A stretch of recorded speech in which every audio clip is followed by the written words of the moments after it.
ناظرین، غیر اللہ سے مدد مانگنے کے متعلق مفتی راج صاحب نے جو کلپ لوڈ کیا، اس کے رد میں جو مفتی ایک دیوبندیوں کے مفتی ہیں، خیر وہ مفتی مفت والے ہیں یا علم والے ہیں مجھے نہیں معلوم، لیکن وہ پہلے ہی ہماری کئی ایپیسوڈ ان کی موضوعات پہ گزر چکی ہیں. تو آج کا جو موضوع ہے اس ایپیسوڈ کے اندر ہم وضاحت کریں گے کہ حدیث کی روشنی میں چاند معروضات عرض کروں گا، اور ہم واضح کریں گے کہ جو مفتی راشد رضوی صاحب کا جو موقف ہے یقینی طور پر اس پیپر دلائل موجود ہیں اور موقف وہ قوی ہے، اور جو فقط دیوبندیوں کے مفتی نے وہ پیش کیا تو یقیناً وہ موقف ایک کمزور ہے. اس کے اوپر ہم اگر اسی موقف کو مانا جائے تو بہت سارے تعارض پیدا ہوتے ہیں، جو ہماری پہلی دوسری ایپیسوڈ کے اندر وضاحت گزر چکی ہے. انہوں نے کہا جی کہ اللہ تبارک تعالیٰ اگر ولیوں کو طاقت عطا فرماتا ہے، اللہ اگر ولیوں کو طاقت عطا فرماتا ہے تو وہ کس صورتوں کی ہوتی ہے، کس صورت کی ہوتی ہے؟ تو وہ انہوں نے کہا جی ایک دلیل بھی نہیں ہے، یہ جو مجازی معنی ہے نا اس کے اوپر، حقیقت اور مجاز اس کے اوپر ہماری پہلی 2 ایپیسوڈ آ چکی ہیں، آپ لوگ سنیں، آپ کو معلوم ہوگا قرآن کریم میں حقیقت اور مجاز کا مقام کیا ہے اور اس کا کیا وضاحت کیا ہے. تو میں چاہتا ہوں کہ جو ہے آپ لوگ اس کو سمجھ سکیں. اس کے بعد اس طرف آتے ہیں کہ انہوں نے 2 اعتراض کی. پہلا اعتراض یہ کیا کہ جو مجازی معنی ہے اس کے اوپر کوئی دلیل نہیں. نمبر 2 کہ اللہ طاقت ولیوں کو کن صورت کی عطا فرماتا ہے، وہ اولاد دیتے ہیں تو کس صورت میں دیتی ہیں. ہم نے وضاحت کی تھی کہ انہوں نے کہا جی کہ اللہ کے ولی جو مدد اولاد دیتے ہیں، اب ان کی بات کا تو آپ مفہوم سمجھ رہے ہیں نا، اس کے اوپر کئی اعتراضات میں الزامی کر سکتا ہوں، اور ایسے میں اعتراضات کروں کہ لگ پتہ جائے، لیکن وہ کیا ہے کہ تھوڑا تہذیب بھی فرق صرف تربیت کا ہوتا ہے، جو سن سکتا ہے وہ سنا بھی سکتا ہے، اور عادتیں نسلوں کا پتہ دیتی ہیں، کسی کے ماتھے پہ کچھ لکھا نہیں ہوتا. میں تھوڑا مصیبت میں ہوں، پریشانی میں ہوں، میرے لیے دعا فرمائے کہ اللہ تعالیٰ مجھے مشکل کو آسان کرے. انشاءاللہ تعالیٰ زندگی رہی تو میں انشاءاللہ پھر بتاؤں گا کہ اولاد کیسے عادت دی جاتی ہے. دیکھیں اللہ تبارک تعالیٰ کے ولی جو اولاد دیتے ہیں اس کو حدیث کی روشنی میں آگے میں گفتگو میری بھی ہوگی کہ اللہ کے نبی کیسے ولی کیسے عطا کرتے ہیں. عطا کرنا ولیوں کے سبب سے اس طریقے سے ہوتا ہے جیسا کہ عیسیٰ علیہ السلام پرندہ بناتے ہیں، اخلق لکم پیدا کرتے ہیں. تو اس پیدا کرنے سے مراد عدم سے تخلیق نہیں ہے کہ وہ عدم سے تخلیق کرتے ہیں، نہ، وہ پرندے کی مورت بناتے ہیں، پھر اللہ اس جو ہے نا اس میں پھونک مارتے ہیں اور اللہ اس کو زندہ کر دیتا ہے، وہ جانور بن جاتی ہے. پھونک وہ خود مارتے ہیں، پھونک مارنا اللہ کی سنت کہ اللہ جو ہے نا پھونکتا ہے جان مردوں میں. تو یہاں اس اسلام مردوں میں ایک پرندہ بناتے ہیں اور بنا کر کے اسے پھونک مارتے ہیں، زندہ اللہ ہی کرتا ہے، پیدا وہ کرتا ہے. تو سبب وسیلہ کون بنے؟ عیسیٰ علیہ السلام. شفا اللہ دیتا ہے، لیکن یہاں پر برس کی مریضوں کو شفا کون دے رہا ہے؟ عیسیٰ علیہ السلام. کہتے ہیں کہ میں شفا دیتا ہوں اللہ کے اذن سے. پھر کہتے ہیں کہ میں مردوں کو زندہ کرتا ہوں اللہ کے اذن سے. تو مردوں کو جیسا زندہ کیا نا، وہ مردہ تھے، تو عیسیٰ علیہ السلام نے کہا کم باذن اللہ، اور وہ کھڑے ہو گئے. تو اسی طرح سے اللہ کے ولی دعا کرتے ہیں یا اللہ کے ولی کے سبب سے اللہ اولاد عطا فرماتا ہے، تو وہ اولاد جس نیچر سے آنی ہوتی ہے اسی طریقے سے عطا فرماتا ہے. سبب وسیلہ عطا وہ جو ہے وہ بوسیلہ اولیاء اللہ ہمیں اللہ تعالیٰ ان کی برکت سے عطا فرماتا ہے. جیسا کہ اللہ تبارک تعالیٰ نے فرمایا کہ میں نے بدر کے مقام پر مسلمانوں کی مدد کی. اب مدد اللہ کی تھی، مدد کس نے کی؟ اللہ نے کی. لیکن آپ جانتے ہیں کہ امداد اللہ کی تھی، مدد کرنے والے فرشتے تھے. بات سمجھے نہیں ہو؟ بات سمجھے نہیں آپ لوگ؟ بدر میں اللہ نے امداد کی، لیکن امداد کرنے کے لیے آئے کون؟ فرشتے. درمیان میں فرشتے سبب بنے، وسیلہ وہ تھے، واسطہ وہ تھے، اولاد دینے والی ذات اللہ کی تھی. عیسیٰ علیہ السلام جب پیدا ہوئی، ان کی پیدائش کا واقعہ سورۃ مریم میں آیا، سورۃ وہب جہاں پائی گئی، لِأَهْبَ لَكِ غُلَامًا زَكِيًّا فَأَرْسَلْنَا إِلَيْهَا رُوحَنَا فَتَمَثَّلَ لَهَا بَشَرًا سَوِيًّا. اور آگے یہ آیت چلتی ہے، اور اللہ نے فرمایا کہ پھر عیسیٰ علیہ السلام آئے اور آپ کی پاک مریم کو کہا کہ میں خوشخبری دینے آیا ہوں. تو کیا خوشخبری؟ بیٹا اللہ نے دیا، لیکن وسیلہ اور سبب عیسیٰ علیہ السلام نے دی ہوئی ہے. سامری نے بچڑا بنایا، قرآن کریم میں واقعہ ہے، سورۃ طٰہٰ کے نمبر 96 ہے. سامری نے بچڑا بنایا، کافر جادوگر، اور وہ بولتا بھی ہے، چلتا پھرتا بھی ہے. تو موسیٰ علیہ السلام نے پوچھا کہ تم نے یہ کیا کیا، کیسے اس کو جان ڈالی؟ تو اس نے کہا کہ اے پاک موسیٰ، کہ جب آپ گھوڑے پہ سوار تھے یا آپ کے ساتھ جبریل امین گھوڑے پہ سوار تھے، اختلاف اس قول میں، تو اس کے گھوڑوں کے سموں کے ساتھ لگنے والی جو مٹی ہے میں نے اٹھا کر کے ایک بچڑا بنایا، اس کے اندر رکھی، اللہ نے اس میں جان دے دی. وہ جو موسیٰ علیہ السلام یا موسیٰ علیہ السلام کے ساتھ جبرائیل امین کی گھوڑا تھا، گھوڑے کے جو ٹاپوں اور سموں کے ساتھ لگنے والی مٹی ہے، اس مٹی کے قدموں میں جو مٹی ہے نا، وہ مٹی کے اندر اللہ نے جان رکھی ہوئی ہے۔ جان کون دیتا ہے؟ اللہ۔ مٹی میں کہاں سے آ گئی؟ مٹی میں کہاں سے آ گئی؟ جان دینے والا، ڈالنے والا اللہ کی ذات، لیکن جادوگر نے جادو کے طریقے سے معلوم کیا کہ اس مٹی کے اندر بھی حکمت ہے، تو حکمت کو استعمال کیا اور اس کے اندر جان ڈال دی۔ وہ چلتا پھرتا بولتا بھی ہے، مفسرین نے لکھا، لیکن مسئلہ کیا ہے؟ جان ڈالنے والا اللہ کی ذات ہے، لیکن طریقہ یہ آ گیا۔ اسی طرح کئی ایک مثالیں میں کیا پیش کروں کہ آپ دیکھیں شفا کون دیتا ہے؟ اللہ شفا دیتا ہے، تو آپ پیراسیٹامول کیوں کھاتے ہو؟ آپ یہ حکیمی نسخے اس کی کیوں کھاتے ہو؟ بھائی شفا تو اللہ نے دینی ہے نا، تو سبب جو ہے دوا بن جاتی ہے، شفا اللہ کی طرف سے آتی ہے، آپ نے کچھ نہ کچھ حرکت کرنی ہے۔ اور ما تحت الاسباب ما فوق الاسباب والا جو فلسفہ ہے نا، وہ تو پہلے گزر چکا ہے نا، اس کو میں نے ڈیٹیل گفتگو کر دی ہے، وہ آپ لوگ سن سکتے ہیں، ما فوق الاسباب اور ما تحت الاسباب۔ تو ناظرین یہ آپ کانسیپٹ سمجھ گئے ہوں گے۔ اب چلتے ہیں حدیث کی طرف۔ کتاب صحیح کے اندر سند صحیح کے ساتھ کتاب الایمان میں حدیث کا نمبر ہے 3166، اور دوسری نمبر جگہ پہ حدیث نمبر ہے 5013، کتاب الایمان سند صحیح، اور سند ابن ماجہ کی روایت نمبر 60 ہے، سورہ نساء کی آیت نمبر 40 کی تفسیر ہے یہ۔ یہاں پر بیان کیا گیا کہ اللہ کی برگاہ میں یہ ایک درجنوں روایتیں ہیں، میں اس کو مفہوم پیش کرتا ہوں۔ سلسلہ صحیحہ البانی کا، تو اس کا حدیث کا نمبر ہے 506 اور حدیث کا نمبر ہے 1435۔ سند صحیح کے ساتھ روایت ہے کہ اللہ کا ولی، ایک مومن، اللہ کی برگاہ میں مجادلہ کرے گا۔ اب مجادلہ کا جو لفظی معنی ہے میں کروں گا تو پھر کفر پہ شرک لگا دے گا، تو یہ جو مفتی صاحب ہیں وہ خود ہی کریں گے، یعنی جھگڑا کریں گے یا ضد کریں گے۔ ضد کرنا مفہوم اچھا بنتا ہے، زیادہ جو لفظ مجادلہ کا اصل معنی ہے وہ میں نہیں لیتا، لیکن ضد کریں گے، لاڈ پیار کریں گے۔ میرے مولا قالوا اخواننا، اے میرے مولا یہ جہنم میں جو جا رہی ہیں، قیامت کے دن اللہ کا مومن ولی کھڑا ہو جائے گا، جو جنتی ہوگا وہ کھڑا ہوگا اور کہے گا قالوا اخواننا یصلون معنا، اے میرے مولا، اور یصلون لفظ مضارع ہے، یصلون لفظ مضارع ہے، یصلون معنا ویصومون معنا، پھر لفظ مضارع آ گیا، ویحجون معنا، اور پھر لفظ مضارع آ گیا۔ اب لفظ مضارع حال اور استقبال دونوں پر دلالت کرتا ہے کہ میرے مولا ہائے ہائے ہائے، کاش میں کبھی مجھے اللہ توفیق دے اور ان حدیث کی روشنی میں میں طریقت کو بیان کروں، پھر معلوم ہو کہ اللہ کی ولیوں کا دامن پکڑنا کیوں ضروری ہے۔ لیکن ولی ہو، صاحب شریعت پیر ہو، پیڑ نہ ہو۔ میرے مولا یہ جو جہنم میں جا رہے ہیں، ایک جماعت جن پر جہنم واجب ہو چکی ہوگی، اور ابن ماجہ کی اور سنن نسائی کی اور ان روایتوں کے اندر موجود لفظ موجود ہے، ہر حدیث میں لفظ موجود ہیں۔ بعض کی جہنم کی آگ پاؤں کی گھٹنوں تک اور بعض کی اوپر تک ہوگی، یعنی آگ نے اپنی لپٹ میں لے لیا ہوگا جہنمیوں کو، وہ ان پہ جہنم واجب ہو چکی ہوگی۔ ایک اللہ کا ولی کہے گا قالوا یصلون معنا، میرے مولا یصلون، یہ لفظ مضارع ہے، حال اور استقبال دونوں۔ میرے مولا دنیا میں یہ نماز ہمارے ساتھ پڑھتا تھا، اب بھی یہ ہمارے ساتھ نمازیں پڑھے گا۔ دنیا میں ہمارے ساتھ نماز پڑھتا رہا ہے، ویصومون، اور ہمارے ساتھ ہی روزے رکھتا رہا ہے، اور ویحجون، اور حج بھی ہمارے ساتھ کرتا رہا ہے۔ میرے مولا جب حج یہ سب کچھ ہمارے ساتھ کرتا رہا تو میرے مولا دنیا میں یہ سارے کام، یہ نیک عمل ہمارے پیچھے کھڑا ہو کے نمازیں پڑھتا رہا، ہمارے ساتھ کرتا رہا۔ اب میرے مولا جہنم میں جائے یہ ہم کو گوارا نہیں ہے میرے مولا، اور مجادلہ کریں گے۔ مجادلہ اللہ کا جو فیصلہ ہے، لا تبدیل لکلمات اللہ، اللہ جو کہہ دے وہ بدلتا نہیں ہے۔ اب قرآن کی کوئی آیت پڑھ کے گئے، یہ ساری حدیثیں من گڑت ہیں، کیونکہ لا تبدیل لکلمات اللہ، لیکن نہ، اس آیت کا مفہوم مقید ہے، یہاں پر عموم بازی ہے کہ وہ خاص جگہ پہ اس کا مقید۔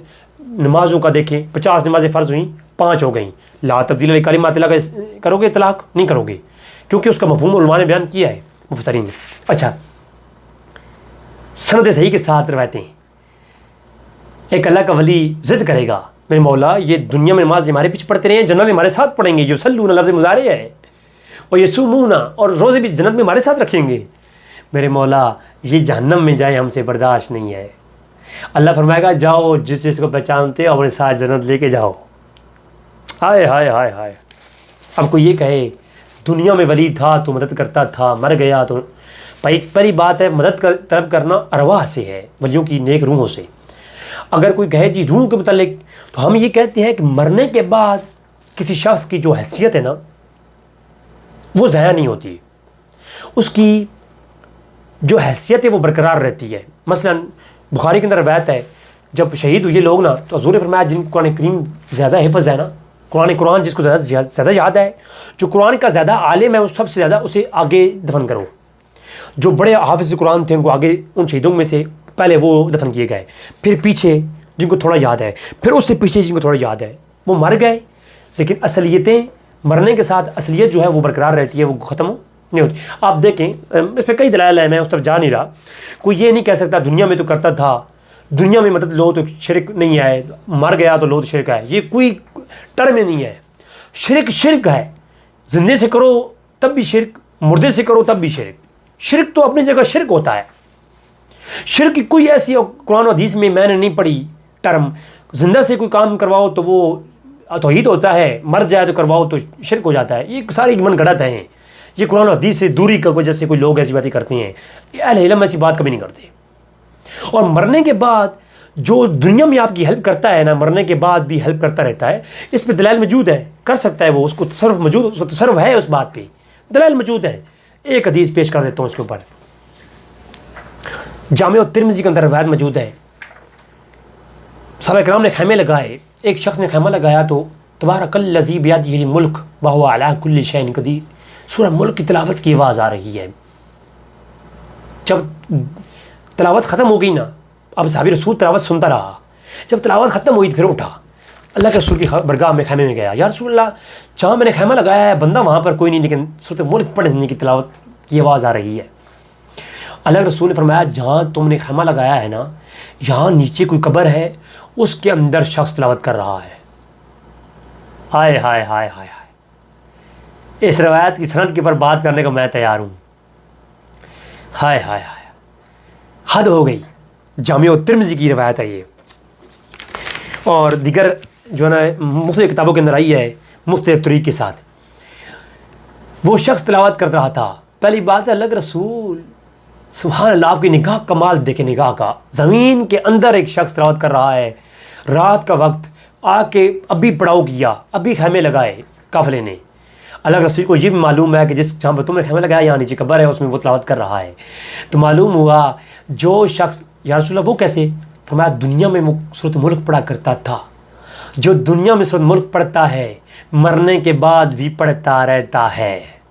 یہ حدیث سے معلوم ہو گیا جو دنیا میں جو بندہ نیک ولی سورۃ ملک پڑھتا ہے مرنے کے بعد بھی پڑھتا رہتا ہے, اور جو دنیا میں ولی اپنے مریدوں کی مدد کرتا ہے مرنے کے بعد بھی کرتا رہتا ہے, اور مرنے کے بعد اگر اصلیتیں ختم ہوتی, مرنے کے بعد وہ جو طاقت ہے وہ چیزیں وہ ختم ہونی ہوتی.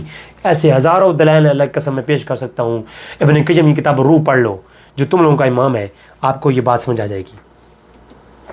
مشکوٰۃ شریف کی 1923 نمبر روایت ہے, ترمذی کی 369 نمبر روایت ہے. یہ روایت پڑھوں گا تو انشاءاللہ اولادیں کیسے ملتی ہیں سب کچھ سمجھ آ جائے گا.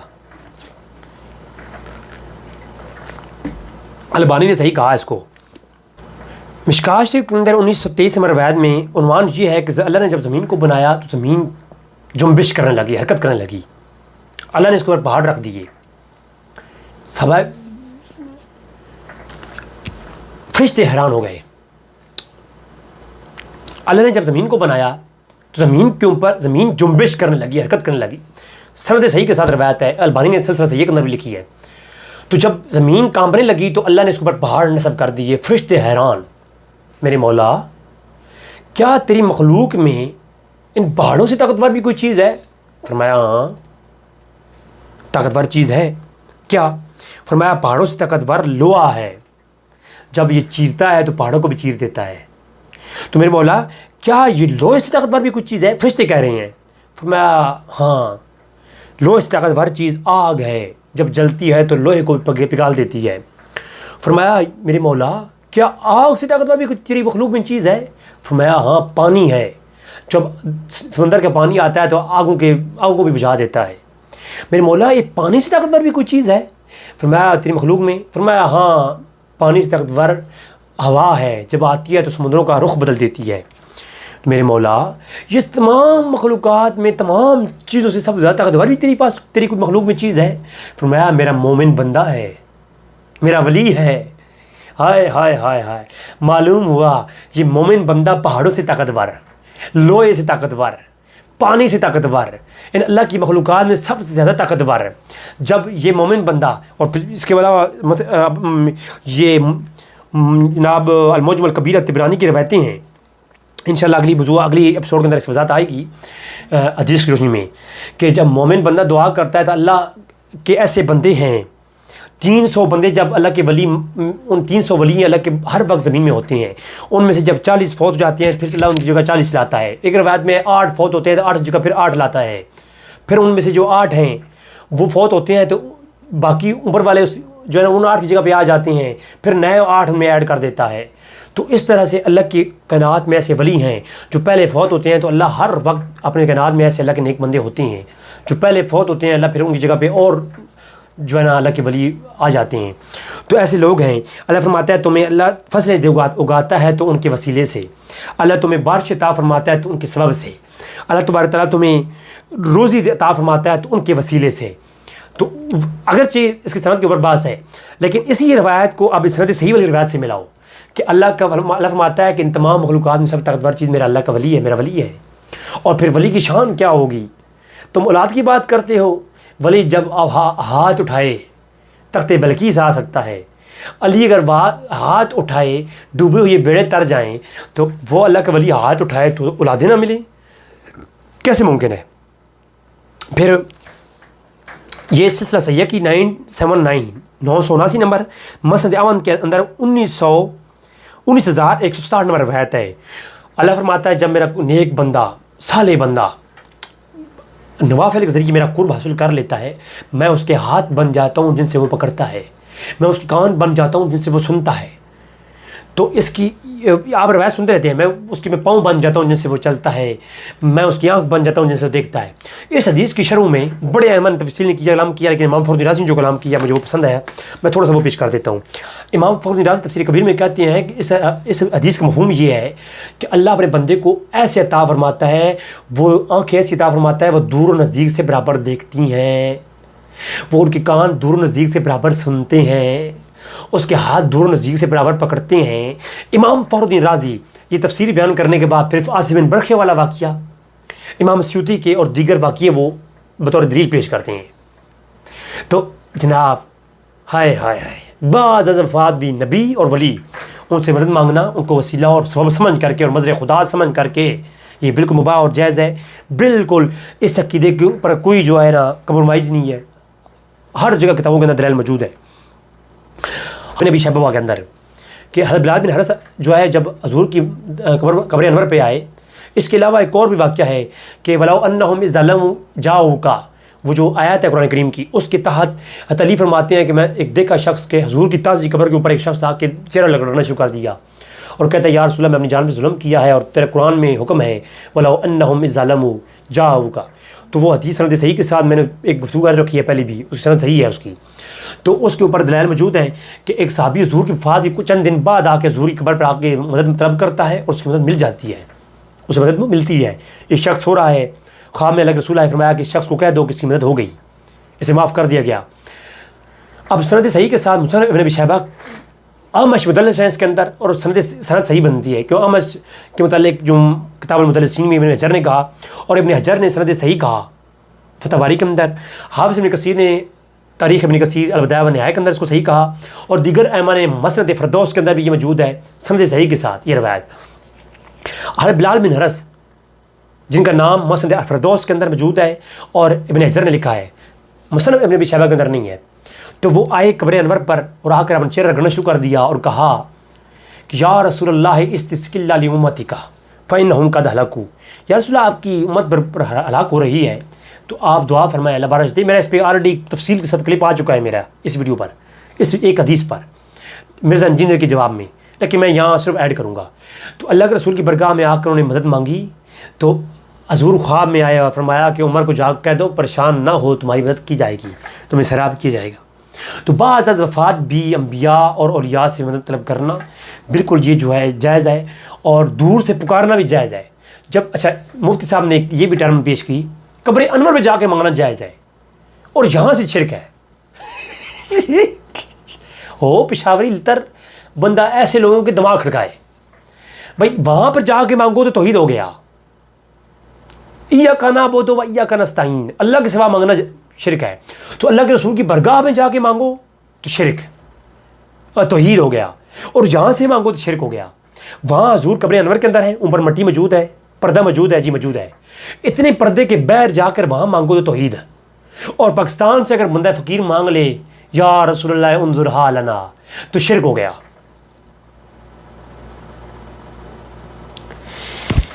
ہائے ہائے. البدایہ و نہایہ کے اندر موجود ہے، یمامہ کے مقام پر خالد بن ولید جب جنگ کر رہے تھے، میں مختصر بیان کرتا ہوں، یمامہ کے مقام پر جنگ ہو رہی تھی، حضور کو پردہ فرمایا یہ کئی دن گزر چکے. جنگ کے دوران جب مشکل وقت آیا نا، خالد بن ولید ایک پہاڑ کی چوٹی پر چڑھے، منہ کیا مدینے کی طرف، اور ہائے ہائے ہائے ہائے ینادون یا محمد یا رسول اللہ، یا محمد یا نصر اللہ. اللہ سے مدد مانگی تو مانگی کیسے؟ یا محمد اے ہمارے نبی، یا نصر اللہ، اللہ کی مدد. بات سمجھ آ رہی ہے نا؟ آنی چاہیے بات سمجھ. تو یہ سارے واقعات جناب موجود ہیں، تو ان کو ہمیں سمجھنا چاہیے، نہ کہ جو ہے